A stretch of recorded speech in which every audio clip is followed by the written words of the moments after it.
अगर आप अपने गहने और जेवर बैंक के लॉकरों में रखते हैं तो आपको सावधान हो जाने की जरूरत है।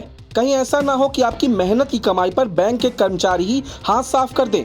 दरअसल सेंट्रल बैंक ऑफ इंडिया के 10 लॉकरों से 2.5 करोड़ रुपए से ज्यादा के जेवरात गायब होने के मामले में पुलिस ने bank manager pan commercial company के कर्मचारी चंद्र प्रकाश, उसके साथी करण राज और राकेश को गिरफ्तार किया है। बैंक मैनेजर राम प्रसाद बीते 33 सालों से सेंट्रल बैंक की अलग अलग शाखाओं में काम कर चुका है। 1 साल से फीलखाना शाखा में था। उसके फंड पेंशन मद में 50 लाख से ज्यादा रुपए हैं।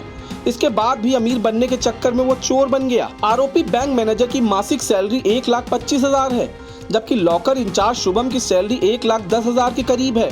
लालच में पड़कर दोनों ने लॉकर लूट डाले।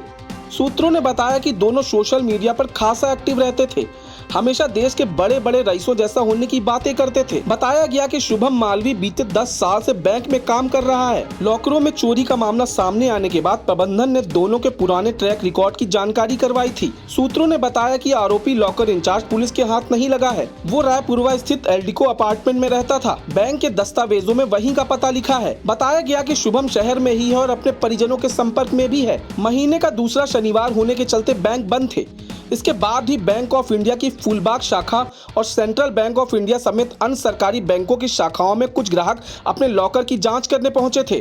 सेंट्रल बैंक ऑफ इंडिया की कराची खाना शाखा में ग्राहकों के 2.5 करोड़ के जेवरात चोरी होने के मामले में बैंक प्रबंधन ने शाखा के लॉकर इंचार्ज शुभम मालवी को सस्पेंड कर दिया है। पुलिस की रिपोर्ट के आधार पर बैंक मैनेजर राम प्रसाद के खिलाफ भी सस्पेंशन की कार्रवाई की जाएगी।